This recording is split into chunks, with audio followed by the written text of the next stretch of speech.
I've been waiting to have a go at this again for so long.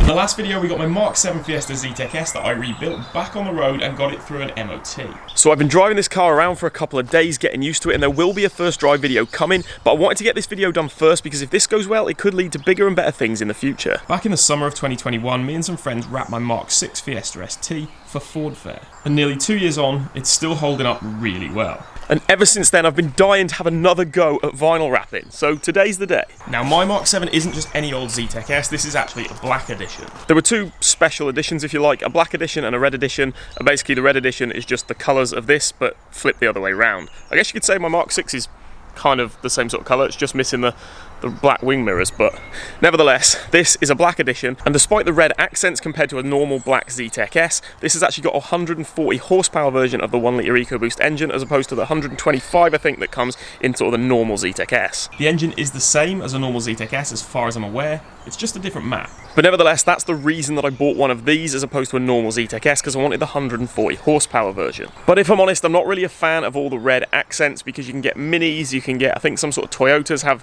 similar colour schemes to this, and also in my local area I see more of these than I do normal Zetec S's. There's also this red surround on the grille down here, and the upper grille would have had one as well, but it was damaged in the crash and I've just used this as a temporary solution for the time being until I get a new bumper. But yeah, I'm really not a fan of the red accents, the red roof, the red wing mirrors, and to be honest the grills just make me think it's trying to be like an old VW GTI kind of thing.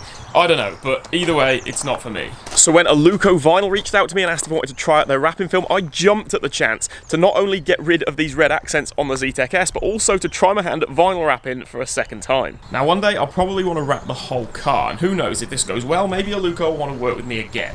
But for today, we're just going to be wrapping the roof and the wing mirrors. But it does look like it's going to rain, so I'm going to head down to my parents just so I've got a bit of cover, just in case. So this is the vinyl I'm going to be using. This is Aluko's Best Gloss Black. Now before I can lay any vinyl, I need to clean the parts that I'm going to be wrapping, and I'm starting with the wing mirrors. I'm just giving them a quick clean with some car shampoo, a rinse, and then I'm actually going to go in with a clay bar to remove any contaminants that might be embedded in the paintwork. If you look really closely, you can see this black mark on the mirror cap, but after just a quick clay, it's completely gone. The clay lube or quick detailer, whatever you've used, leaves a residue, so I need to clean that off and then rinse the mirrors down again. Now for the most part I'm going to wrap the mirrors on the car, but to finish off the edges I'm going to need the mirror cap off, so I'm popping out the glass to get access to the clips so I can easily remove the mirror cap from the mirror when I'm ready to finish off with the edges. Next I'm drying them off before finally giving them one last wipe down with Panel Prep degreaser, and with that we're ready to wrap. Now this film comes with 3 layers, the backing paper or release liner,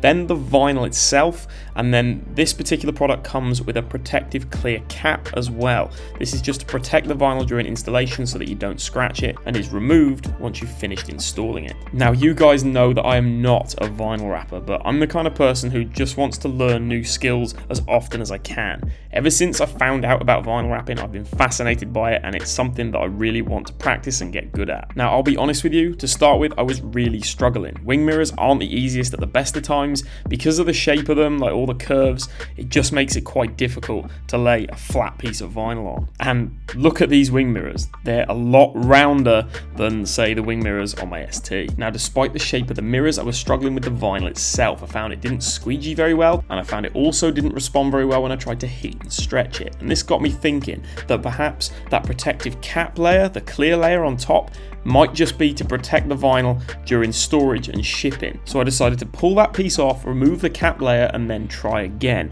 just as a test. And it went a lot better this time round. Now unfortunately, because of the struggle I had with it the first time round with that cap layer on, this piece of vinyl was kind of just scrap. But at least it showed me that I need to remove that layer before installing the vinyl. Okay, so let's have another go with a fresh piece of vinyl with that cap layer already removed. I really am learning as I go here, not only how the material works, but also the process of actually wrapping as well. I'm starting off by trying to lay the vinyl along the prominent edge that runs the entire length of the front of the mirror cap. The idea here is to give me an anchor point to work from, working my way up and down, out away from that prominent edge. It's also a lot easier to work out into a larger area than it is to work down into a tighter area. The vinyl should stretch within reason, but if you're working down into a tight area with an excess of the material, then you're going to end up with wrinkles, and that's inevitable, and it is a nightmare to get them out in my experience.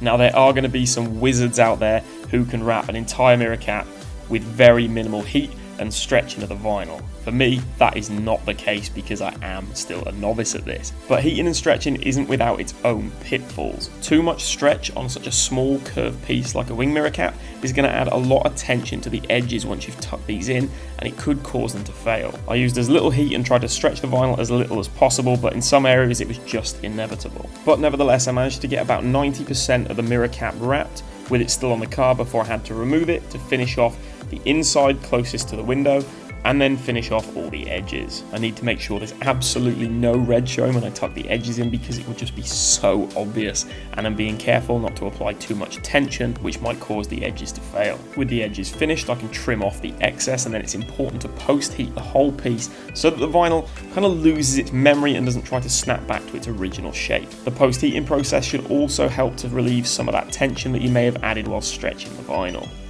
But you know what? For a novice, I don't think that's a bad attempt at all, and I think it is definitely worth a like. Time will tell whether or not it holds up, but while I'm worrying about that, you guys can sit back and relax and watch me wrap the second mirror cap.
Okay, so that's the mirrors done, but that's about as far as I'm going to go for tonight because it is getting late and I don't think I've got enough time to wrap the roof as well. I'm not 100% happy with the job I've done on the mirrors, but that is down to me, not the vinyl. I'm actually really impressed with this vinyl wrap from Aluko. It's so much easier to use than films that I've used in the past, so like I said, I'm really impressed with it so far. And come on, mirror caps are a really awkward shape, so I don't think I've done too badly, all things considered.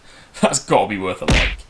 Anyway, I'll pick this up tomorrow when I'm tackling the roof. Right, so it's a new day and it's time to crack on with the roof. So I've removed the roof rail trims, given the roof a clean, a clay, removed the aerial, and after one last wipe down with panel prep, I'll be ready to start laying the vinyl. Now, believe it or not, I was actually dreading the roof more than the wing mirrors, and that's because although it's a nice flat surface, it's almost as wide as it is long, meaning that you've got a long way to chase out any air bubbles or wrinkles. You're also just working with a much larger piece of vinyl, which has its own complications. I decided to start with a small strip across the top of the boot lid just to get my eye in. I wanted to give the protective cap layer on the top of the vinyl another chance because I knew I was going to be using the squeegee a lot more on the flatter surface. These larger panels are more difficult on your own, but definitely not impossible. To make it a little bit easier, I'm just removing the backing on one side so I can stick that down and then position myself properly to remove the rest of the backing, pull the film nice and tight so that I can lay it nice and smooth. In the wrapping world, they like to call this glassing a panel, but that's not something that I've got in my locker just yet. Now, inevitably there were some wrinkles and some air bubbles underneath the film, but I'm pleased to say that the air release properties of this vinyl are actually really good and I managed to squeegee it down flat nice and easily. I'm working outwards from the centre of the panel, overlapping my strokes to try and make sure I get all the air out. Once I've laid the panel to all the surrounding edges, I'm running the heat gun over just to double check that I haven't missed any air pockets. The heat will cause any tiny little air bubbles to expand and show through so that I can squeegee these out before I finish the panel off. You can see the red colour deep into the panel gap, so I need to make sure I leave myself plenty of vinyl to tuck in once I trim the edges. So I've overlaid the vinyl across the panel gap onto the next panels, and I'm using the edges of the surrounding panels as a guide for my cut line. I hate trimming the edges, I'm really not good at it. I struggle to keep my lines straight, but I don't think I did too bad a job considering. With the edges trimmed, I'm removing the protective cap layer and then tucking the edges in with the firm side of my squeegee. With the edges tucked in, I'm using the heat gun to shrink the vinyl down around those edges, and then finally I'm running over the whole panel to post-heat it. Overall, I'm super happy with how this first piece has gone, and it's given me a lot of confidence in the vinyl and a lot more confidence in myself to tackle the rest of the roof. So let's get it done.